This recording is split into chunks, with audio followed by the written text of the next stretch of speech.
만군의 여호와가 이같이 말하노라. 예루살렘 거리에 늙은 남자들과 늙은 여자들이 다시 앉을 것이라. 다 나이가 많으므로 저마다 손에 주팡이를 잡을 것이요 그 성읍거리에 소년과 소녀들이 가득하여 거기에서 뛰놀리라. 아멘. 이것은 내 성경입니다. 성경은 내가 누구인지, 무엇을 가졌는지, 무엇을 할 수 있는지를 알려줍니다. 오늘 하나님의 말씀을 배웁니다. 이 시간 담대히 선포합니다. 내 마음은 깨어있고 내 심장은 열려 있습니다. 나는 변화될 것입니다. 나는 변화될 것입니다. 나는 변화될 것입니다. 예수님의 이름으로 기도합니다. 아멘. 네, 자리에 앉으시기 바랍니다. 네, 우리 여러분 저 따라서 가슴에 손 얹고 한번 이렇게 고백합니다.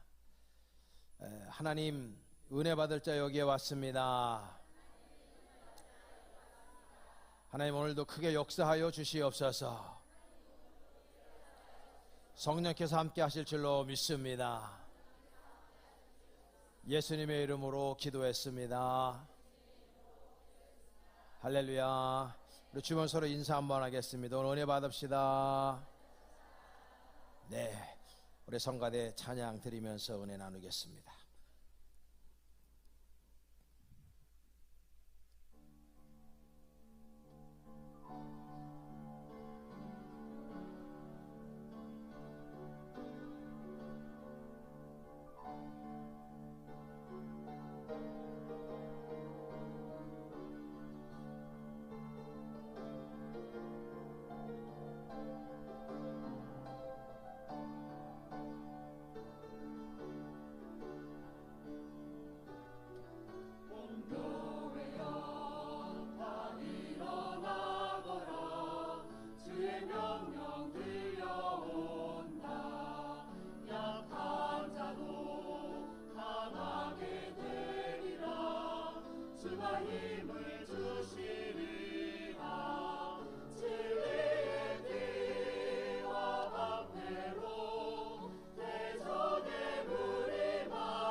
오로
우리 서로 인사 한 번 더 하겠습니다. 우리 성도님 뵈니까 예수님 뵙는 것처럼 기쁩니다. 인사 한번 하시죠.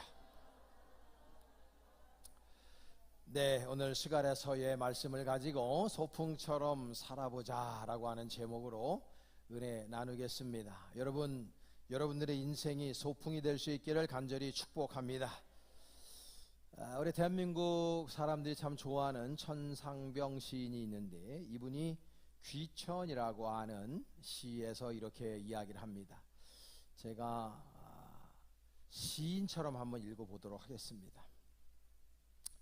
나 하늘로 돌아가리라. 새벽빛 와 닿으면 쓰러지는 이슬 더불어 손에 손을 잡고, 나 하늘로 돌아가리라. 노을빛 함께 단 둘이서 기슭에서 놀다가 구름 손짓 하면은, 나 하늘로 돌아가리라. 아름다운 이 세상 소풍 끝내는 날 가서 아름다웠다고 말하리라. 네. 시를 읽었는데 아멘을 하시네요. 네. 천상병 시인은 우리네 인생을 소풍으로 표현을 하고 싶었던 모양입니다. 사랑하는 여러분, 어린 시절 우리를 설레게 했던 많은 일들이 있는데, 그 중에서 이 소풍이라고 하는 이 스토리는 우리의 마음을 늘 설레게 했습니다. 저도 어머니가 늘 김밥을 싸주셨고, 저희 가정은 환타나 사이다보다도 콜라나 사이다보다도 환타를 더 좋아해서 환타를 싸갖고 갔고, 그 다음에 계란 쪄서 주시곤 했어요. 이게 이제 우리 소풍의 늘 단골 메뉴입니다. 제가 언주초등학교를 다녔는데, 거기서 항상 헌인능을 주로 많이 갔어요, 소풍은. 그리고 세곡동, 내곡동. 언주초등학교에서 거기까지 걸어가려면 1시간, 2시간 이렇게 걸었던 기억이 있어요. 근데 참 소풍이 재밌었기 때문에 그 걷는 것도 행복했었습니다. 소풍을 가면 두 가지 때문에 참 즐거운데, 하나는 보물찾기 같은 걸 했어요. 선생님이 미리 숨겨놓으시고 보물을 찾으면 그 쪽지에 도화지, 공책, 연필, 지우개.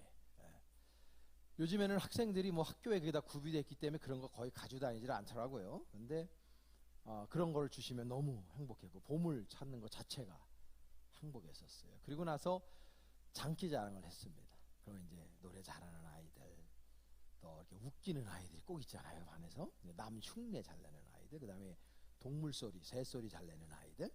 그러면 이제 그런 거죠. 신기한 애들, 그런 거 있어요. 귀가 움직이는 애들, 눈이 따로 움직이는 애들, 이렇게 장기 자랑도 하고. 그렇게 즐기다 보면 어느 순간인가 이제 집에 가는 시간이 되면 아쉬웠어요. 소풍 가기 전날은 잠도 설치고, 왜냐하면 행복했기 때문에, 좋았기 때문에. 그래서 소풍 가는 날이 늘 기대가 되고 그랬었어요. 우리 인생을 가만히 보면요, 사람들이 재밌는 거 없나? 뭘 좀 일상을 벗어나고 싶고, 좀 흥분되는 일 없나? 그래서 사람들이 여행 가고 그렇게 하는 거예요. 이번에도 필리핀에 가니까 저희들이 이제 밤 비행기를 타고 갑니다. 그러면 이제 가면은 필리핀이 우리나라보다 1시간 늦어요. 도착을 하니까, 좀 연착되어서 도착을 하니까 12시가 넘었어요. 이 한국 시간에 새벽 1시가 넘은 거죠. 근데 가가지고 깜짝 놀란 게, 저도 필리핀 많이 다녀봤지만 이민국 통과하려고 줄 서 있는데, 내가 세보진 않았는데 500명 이상은 있었어요. 그래서 하여간에 그 이민국 통과하는 게 2시간 반 걸렸다고, 꼬박이 서가지고. 그래서 제가 한국 사람들 못 산다 어렵다 다 거짓말이다.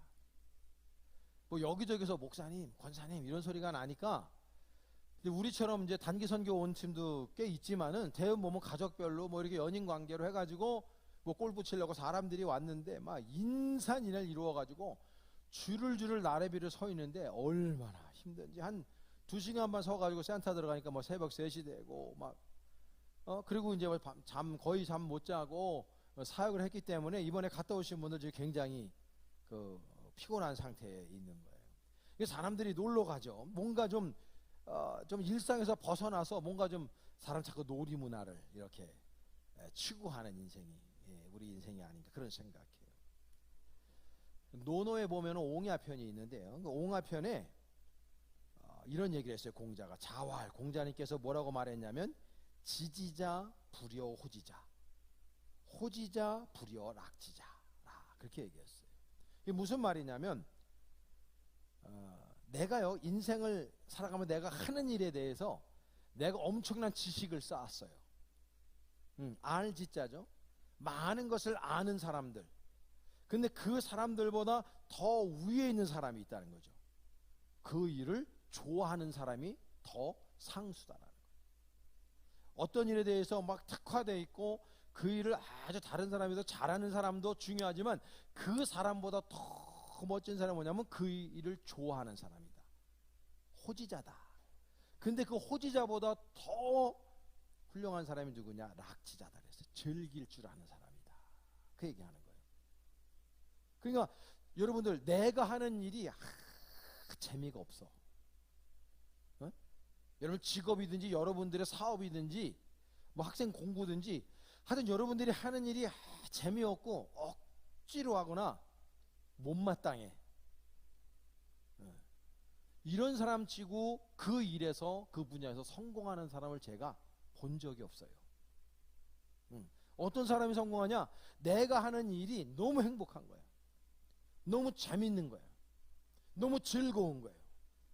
그러니까 일을 하면서 행복하고 즐거운 거예요. 그런 사람들은요 성공할 가능성이 훨씬 많아요.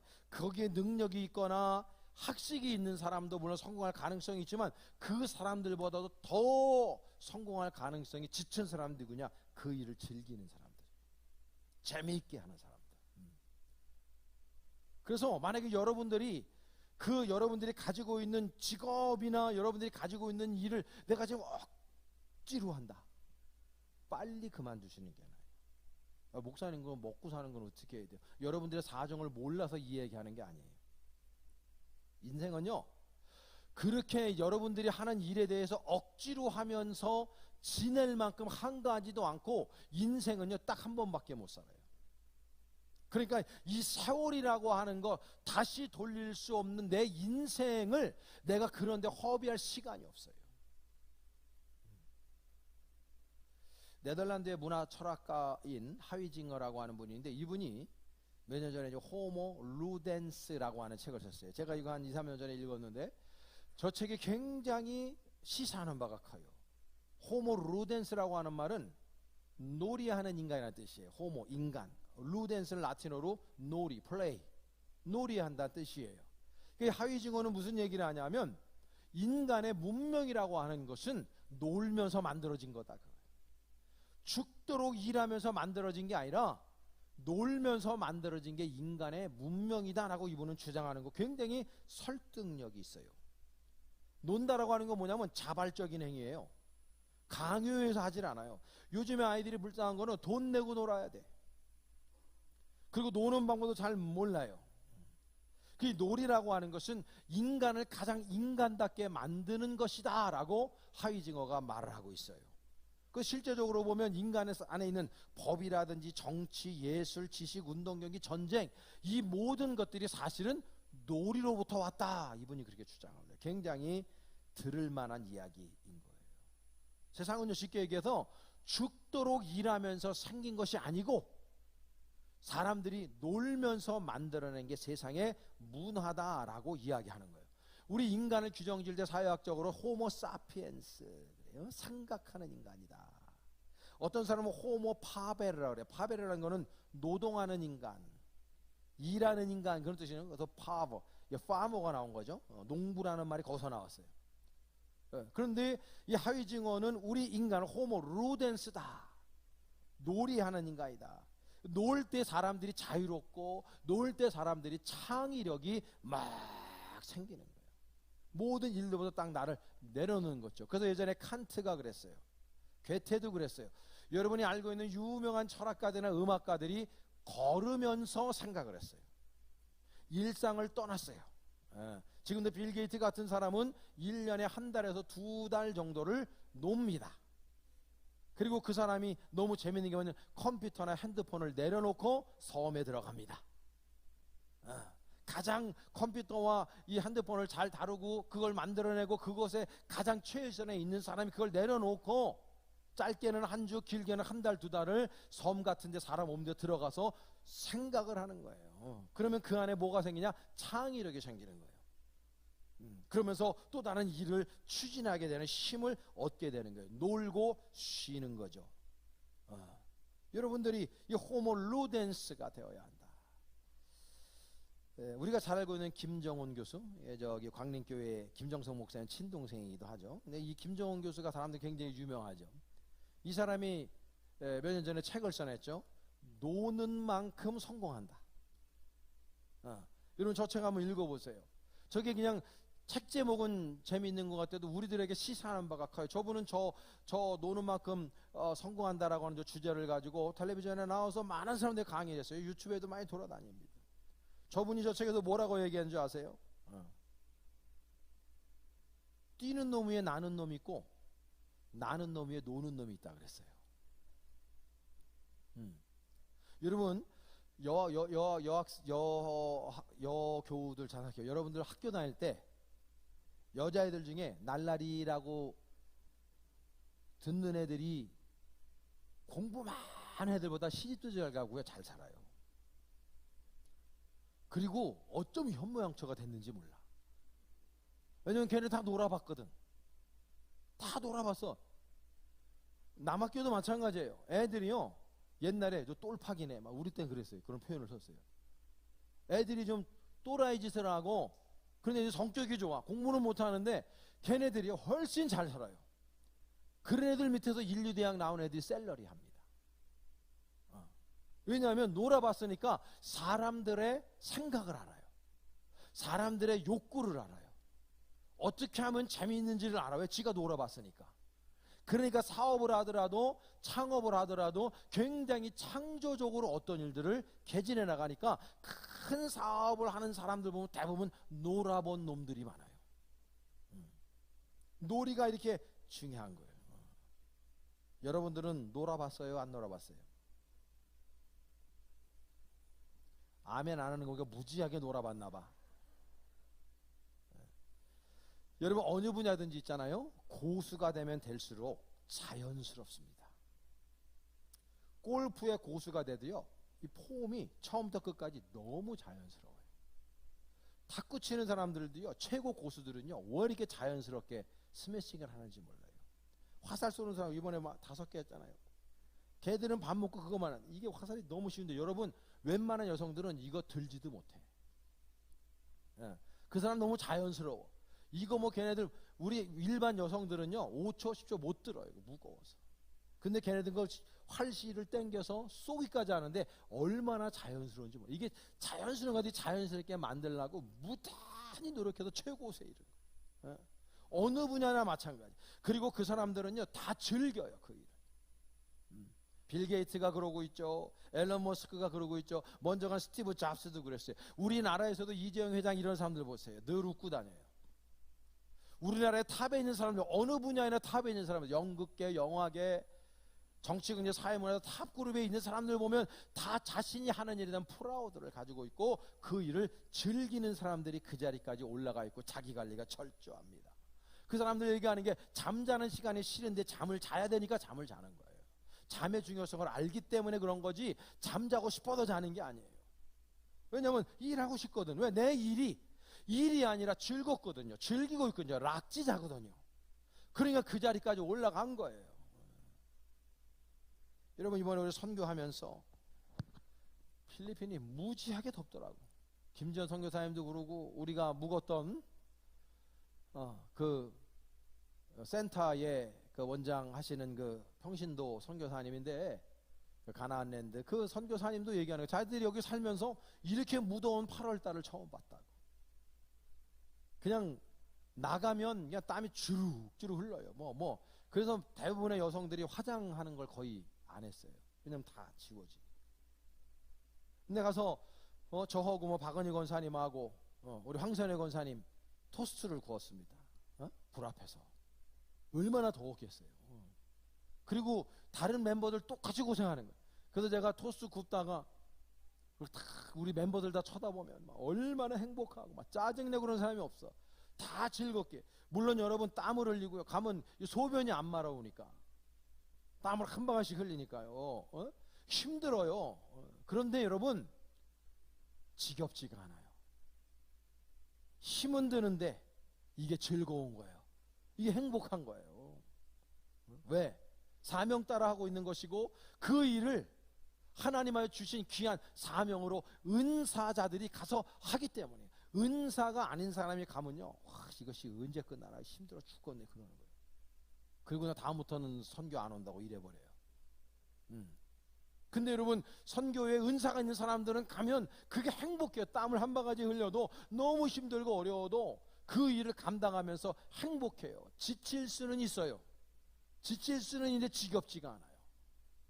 왜? 그게 은사기 때문이에요. 이 일도 마찬가지예요. 내가 하는 직업도 마찬가지예요. 여러분들이 거기 은사고 여러분들이 정말 성공가도를 걸어가길 원하면은요, 내 일이 내가 지금 락지자 즐겁게 하고 있느냐. 만약에 즐겁게 하지 못하면요, 그 일 그만두는 게 더 나을 수 있어요. 왜? 인생이 짧아요. 제가 여러분들 잘 몰라서 그러는 게 아니라니까. 대부분 우리나라 회사원들이나 이런 사람들한테 잘 알려진 셀트리온의 구루 회장인 서정진 회장이 있어요. 제가 이분 유튜브도 많이 보고 이분에 대한 그 뭐 인생의 파노라마 뭐 이런 것도 뭐 텔레비전에서 한번 하는 것도 제가 봤습니다.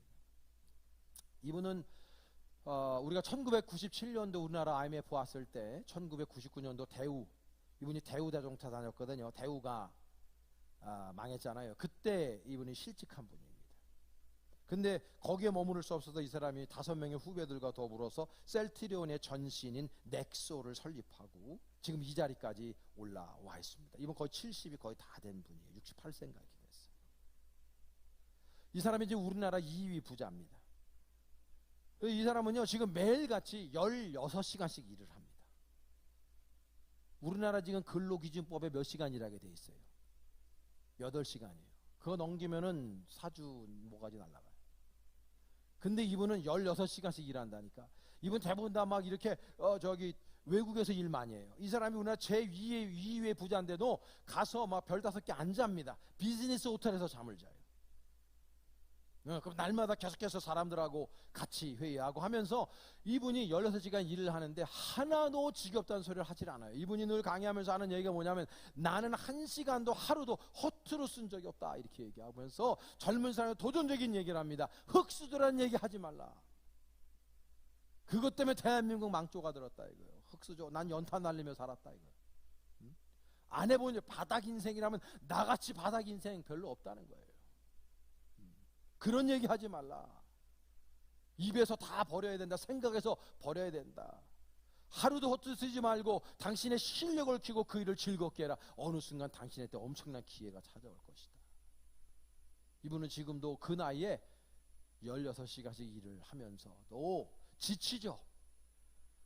지치지만은 지겹진 않아요. 이분은요. 그러니까 그 자리에까지 올라가 있고 그걸 지금 유지하고 있는 거예요. 자, 여러분, 여러분들이 지금 직업군, 여러분들의 어떤 직장이나 사업터에서 놀이하는 것처럼 소풍 가는 것처럼 여러분 하고 있는지 아닌지 여러분 스스로에게 물어보세요. 아니면 어쩔 수 없어서 월급 받아야 사니까 억지로 일을 하고 있다. 저는 그 일을 관둬야 된다고 생각해요. 직장을 바꿔야 돼요. 일을 바꿔야 돼요. 제가 다시 말씀드리면 여러분들의 생활 몰라서 그러는 게 아니에요. 우리 돈이 있어야 사니까. 그걸 몰라서 그러는 게 아니에요. 근데 여러분 생각해 보세요. 인생이 2번 살질 않아요. 제가 목회하면서 그런 분들 엄청 많이 봤어요. 여러분들도 많이 보셨을 거예요. 이제 살만하니까 가네. 살만하니까 병들었어요. 뭔 열심을 다해서 돈을 벌었는데요. 암병 딱 걸려가지고 다 병원에 의사한테 갖다 주고 죽어요. 그런 인생을 왜 삽니까? 호스피스 사역하는 분들 제가 많이 여러 말씀드렸지만 호스피스 사역하는 전문가들한테 물어보세요. 껄껄하는 인생들이 99%야. 죽기 전에 다 그런 얘기예요. 그래서 그런 것에 대해서 죽기 전에 꼭 하는 말 25가지 뭐 이런 건 책이 막 있어요. 그런 쪽에서 1등, 2등이 뭔지 아십니까? 제일 1등이 보편적으로 나오는 게 더 사랑하며 살 것. 왼수 맺은 사람이 그렇게 많은 거야.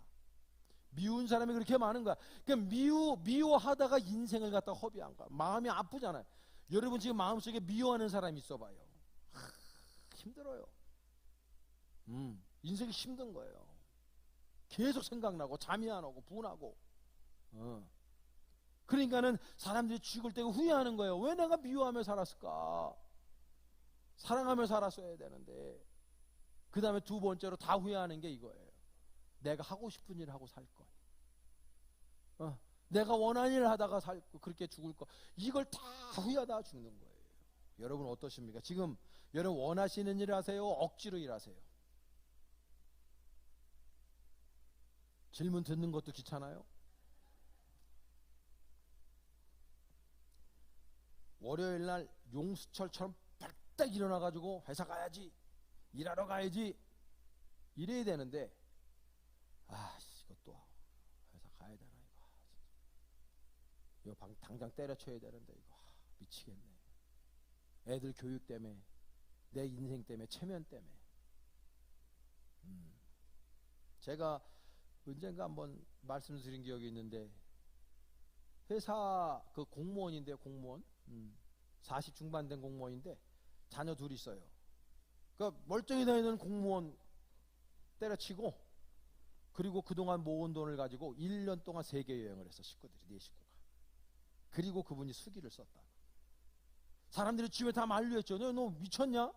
멀쩡한 직장 놔두고 공무원 끝나면 연금도 안 나오고 그러는데 왜 너 이거 그만두냐? 다 만류한 거예요. 다 직장 때려치고, 그리고 4식구가 세계 여행을 한 거예요. 세계 일주를 한 거예요. 그리고 이분이 와서 한 얘기가 뭐냐면, 우리 4식구는 이제 어디다 내놔도 살 수 있다. 전혀 후회하지 않는다. 내가 재산을 다 썼지만 전혀 후회하지 않는다. 우린 다 새로운 인생을, 우리 원하는 인생을 살 수 있기 때문이다. 이렇게 얘기했다. 여러분 그런 배포가 있어야 돼요. 왜? 내 인생은요 한 번밖에 없어요.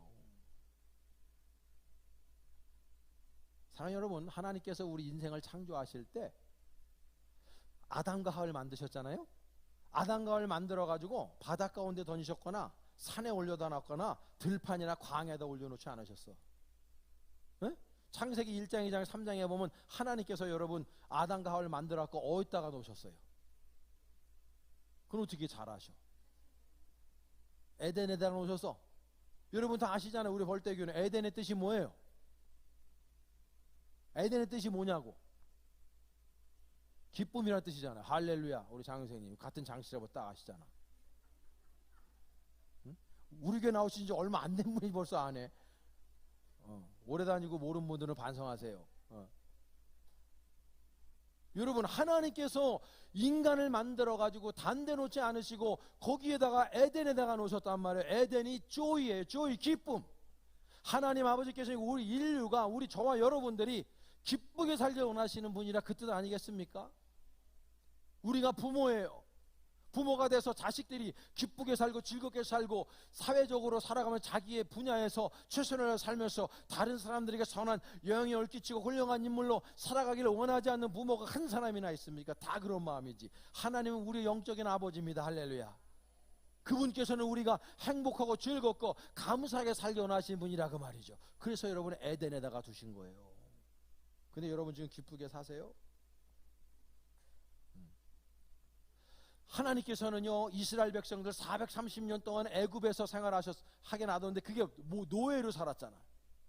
부르짖는 그 이스라엘 백성들을 긍휼히 여기시고 하나님께서는 모세라고 하는 영도자를 선택하셔서 그를 통해서 출애굽시켜가지고 가나안 땅으로 움직이셨다고. 가나안 땅으로 왜 움직였어? 니네들 노예로 살지 말아라 그거예요. 응? 메시지가 분명하다고. 노예로 살지 말아라. 주체적으로 살아라. 나를 찬양하고 나를 예배하면서 내 말씀에 떠나지 아니하면 내가 너희 하나님이 되어주고 너희는 내 백성이 될 터인데 너희들은 날마다 행복하고 즐겁고 감사한 인생을 살아가게 될 것이다. 인생을 즐기며 살아라. 하나님께서 그래서 이끄신 거예요. 인생 살아가면서요 내 직장이나 사업터에서 종살이 하듯이 사는 사람이 너무 많아요. 노예처럼 사는 사람이 너무 많아요. 여러분, 우리 인생이 속박된 인생이다 보니까 우리 인생 안에 이 가슴에 떨림이 없어. 떨림이, 느낌표가 없어. 다운표가 없어. 감탄사가 없어요. 유레카를 외치질 못해. 왜? 노예처럼 살고 있기 때문에.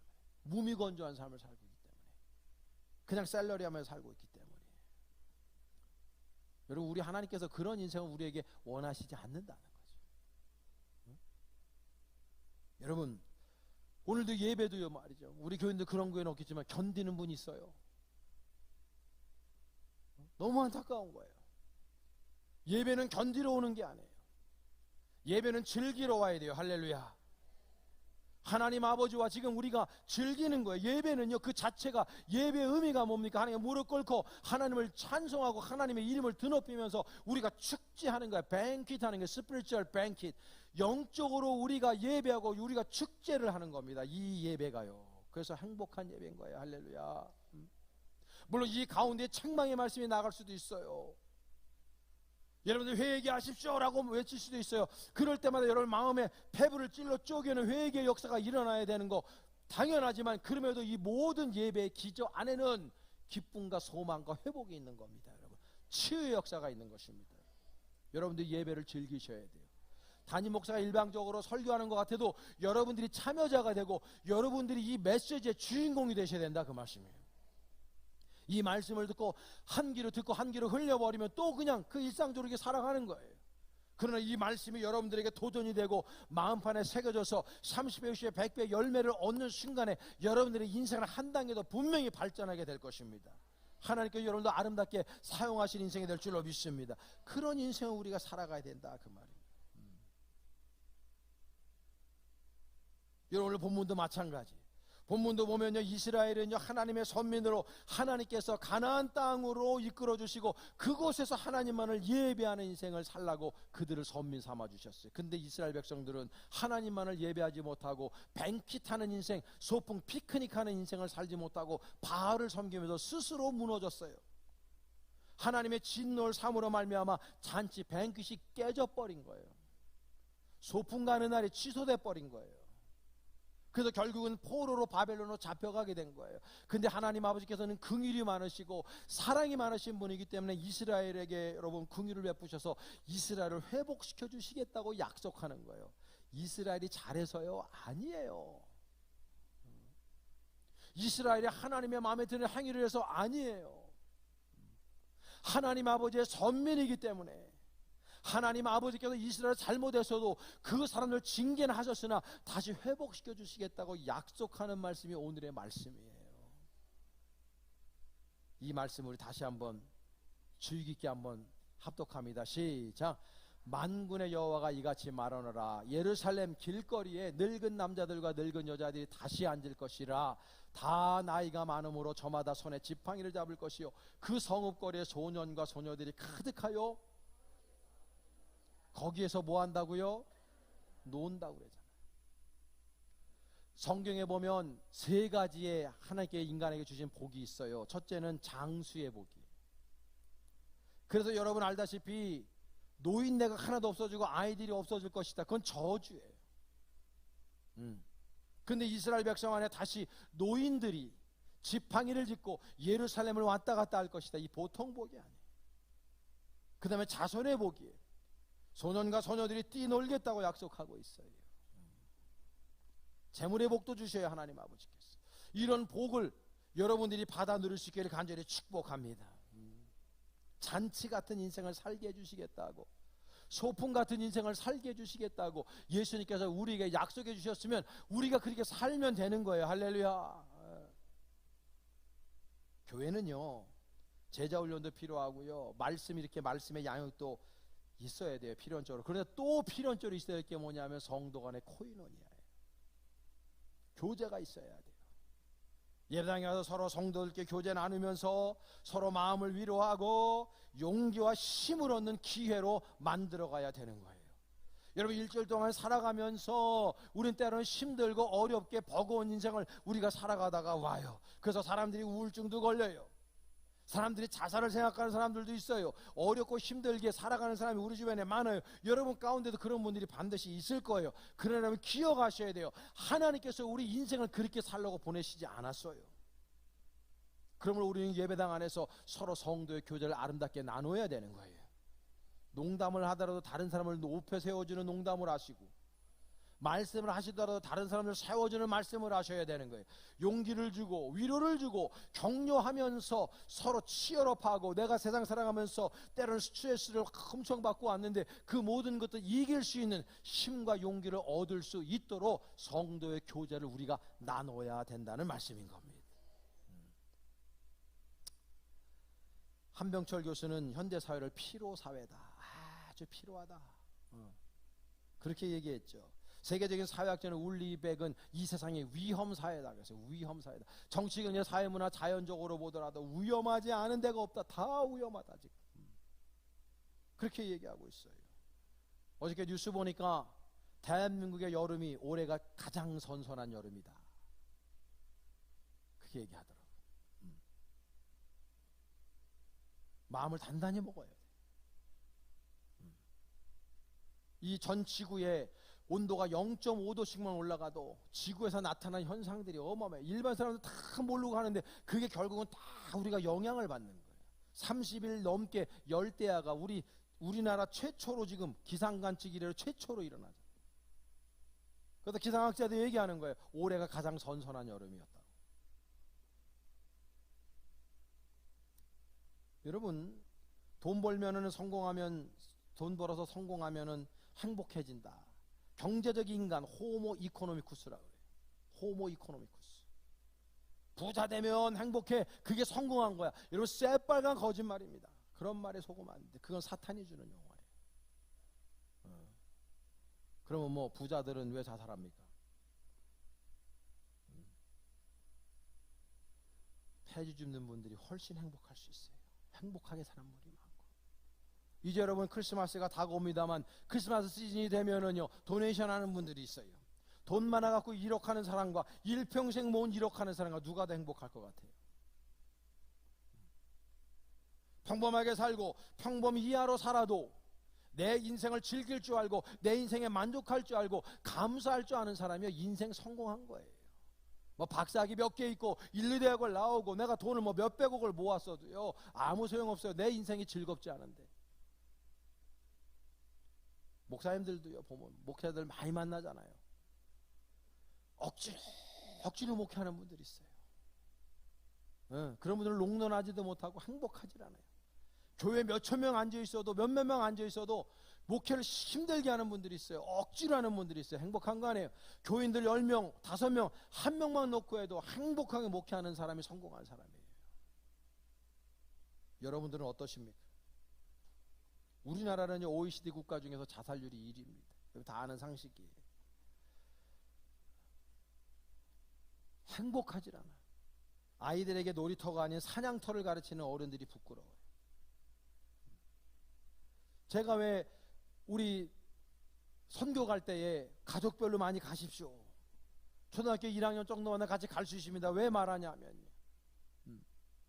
이 나라에서는 아이들 놀이문화가 없어요. 사회성도 없고.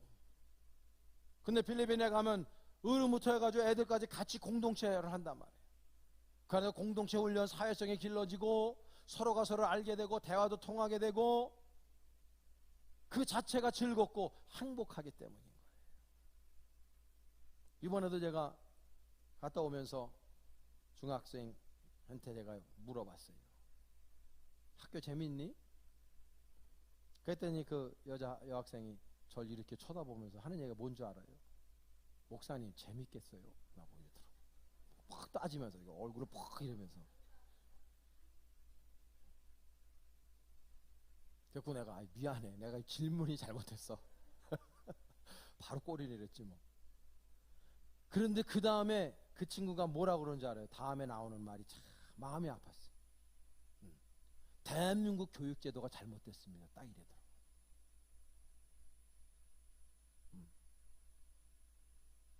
마음이 아팠어요. 어른들이 그렇게 만든 거죠. 뭐 요즘에 대한민국 보면 유치원도 그냥 뭐 좀 괜찮은 유치원 보내려고 막 수십 대 수백 대라는 엄마들이 치마 빨아 줄 서가지고 며칠 밤을 새 줄 서가지고 그런데 넣어. 보면 뭐 영동중학교가 후졌다고 막 그러고.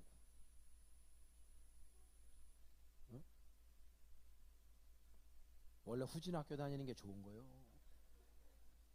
좋은 학교라는 게 무슨 말이야? 가서 공부만 시킨다는 거 아니야? 그러니까 애들이 창의력이 없어지는 거야. 놀아본 적이 없어. 그러니까 애들이 스마트폰 하는 거야. 모이면 할 줄 아는 게 없어요. 요즘에 아이들이. 청년들도 마찬가지예요. 스마트폰 하면서 논대. 그게 뭐 노는 거야 그게. 아이 컨택을 하고, 옛날 우리가 자치기도 좀 하고, 알까기도 하고, 망까기도 하고, 다방구도 하고, 무궁화꽃이 피었으나도 하고, 그러다가 마음에 안 들면 한번 붙어보기도 하고, 그러면서 아이들이 사회성을 키워가면서 뭔가 이루어져야 되는데 애들이 스마트폰만 보고 있단 말이에요. 경쟁사회에 어려서 내몰리고, 입시사회로 내몰리고, 그저 1, 2대학 나와야지 되는 것처럼 쎄빡한 거짓말이에요. 애들 그렇게 키워서 안 돼요. 우리 어른들부터 회개해야 돼. 제가 어저께 다 멤버들 식사하고 난 다음에 헤어지는데 어떤 같이 갔다 온 분이 그런 얘기 하더라고. 처음 가신 분인데 목사님이 부러워요. 뭐가 부럽냐 그랬더니 목사님은 25년 동안 이 즐거운 걸 했잖아요. 그분도 즐거운 거야. 행복한 거, 은사자인 거야. 이 즐거운 건 25년 동안 하면서 이렇게 고생하면서 길을 열어오신 게 너무 부럽고 존경한다. 앞으로 당신도 죽을 때까지 그렇게 하면 되겠네. 예, 알겠습니다. 여러분, 사람은요 좋은 일, 행복한 일, 즐거운 일 하며 살아야 돼요. 왜? 하나님 우리 그렇게 창조하셨거든. 하나님 우리 지겹게 막 어렵게 하기 싫은 거 막 그렇게 하면서 살기를 원하셔서 만드신 게 아니에요 우리를. 여러분 지금 여러분 하는 일 행복해요? 아멘 소리 안 나오잖아요. 그 성읍거리에 소년과 소녀들이 가득하여 거기에서 뛰놀리라. 저거는 소년과 소녀들만 뛰놀란 얘기가 아니고 노인들이나 중장년층이나 어린아이들이 함께 어울려서 뛰노는 인생을 살라고 얘기하는 것입니다. 여러분, 목사님 돈은 어떻게 벌어요? 하나님이 다 책임져 주셔요. 그런 믿음도 없어요. 내가 이 직업을 그만두면 다른 직업을 하나님께서 아름다운 직업을 인도하신다는 그 믿음이 있어야 되는 거예요. 내가 300만 원 받아요. 근데 다른 직업 200만 원이 안 준대. 근데 내가 행복해. 그 200만 원 받고 행복하게 사는 인생이 성공한 인생인 겁니다. 그게 진짜 멋지게 사는 인생인 거예요. 돈 받으면 뭐 할 겁니까, 여러분? 내 인생이 즐겁지 않은데 한 번밖에 살지 못하는 인생. 내가 어저께 꿈을 꿨는데 이범희 집사 내외가 왔더라고. 꿈에. 너 지금 성가대석에 있어. 근데 저 친구들이 두 내외가 와가지고 나는 왜 그런 꿈이 나왔는지 몰라. 생생하게 기억. 원래 꿈 다 잊어버려도 생생해. 그 저 내외가 목사님 너무 감사하더니 100만 원을 수표로 갖다 주더라고. 10만 원짜리를 10장. 내가 확실히 기억해. 아니 돈 갖고 오라는 게 아니고 그게 딱 나타나는 거야. 그러더니 저한테 인사를 탁 하면서 목사님 너무 감사합니다. 응? 그래서 저 집에 좋은 일이 있나 지금 내가 좋은 일을 좀 나눠요. 근데 저 부부가 얼굴이 너무 행복해. 내가 오늘 이 말씀을 준비하다 그래서 그런지 모르겠어. 항상 이 말씀을 준비하면서 오늘 제가 그런 마음을 가지고 나오는 거예요. 우리 교인들 행복했으면 좋겠다. 인생이 피크닉하는 인생 얼마나 좋을까. 뱅퀴트하는 인생 얼마나 좋을까. 어차피 한 번 사는데 직업이 있어요. 내가 하는 일이 있어요. 그럼 그걸 피할 수 없으면 즐겨야 된다. 여러분 다 아는 상식이에요. 여러분 신앙생활도 여러분들의 일도 여러분들의 직업도 여러분의 인생 자체를 소풍처럼 그렇게 살다 갔으면 좋겠어요. 하나님께서 우리 다 인생 끝나고 오라 하실 때 하나님 앞에 다 서는 날이 있잖아요. 하나님께서 어느 날 하나님께서 우리에게 그런 거 물어보실 것 같아. 야, 너 헌금 얼마 했어? 야, 너 매일같이 새벽 예배 했어 안 했어? 이런 거 묻지 않으시고 하나님께서 이렇게 물으실 것 같아. 내가 널 먼저 믿게 했는데 너 얼마나 전도하다 왔냐? 네가 구원한 영혼 몇 명이나 되니? 내가 그걸 원했는데, 이거 물으실 것 같고, 또 하나는 내가 너한테 준 인생을 소풍처럼 살다 왔니? 행복하게 살다 왔니? 즐기다가 왔니? 이거 물으실 것 같아. 여러분, 우리 일생 삽니다. 한 인생 살면서 여러분이 원하시는 인생, 행복하고 멋지게 피크닉하는, 소풍하는 인생으로 살았으면 좋겠어요. 여러분들의 연세가 어떻게 되든지 이제 남은 인생을 우리 그렇게 소풍하듯이 서로 위로하고 격려하고 즐기면서 행복하게 그렇게 우리 남은 인생에 살다가 예수님 오라 하는 그날에 우리 하늘나라 가서 주님 앞에, 주님께서 주신 삶을 나 소풍처럼 행복하게 살다 왔습니다, 이렇게 당당하게 주님 앞에 설 수 있었으면 좋겠어요. 우리 서로 축복합니다. 소풍처럼 살다 갑시다. 할렐루야. 하나님 고맙고 감사합니다. 소풍처럼 사는 인생 되게 하여 주시옵소서. 우리 모두가 주님 안에서 늘 즐겁고 감사하고 행복한 인생 살아서 주님의 마음을 시원케 해드리는 우리 모든 볼때인들이 되게 하여 주옵소서. 예수님의 이름으로 축복하며 기도합니다. 아멘. 네.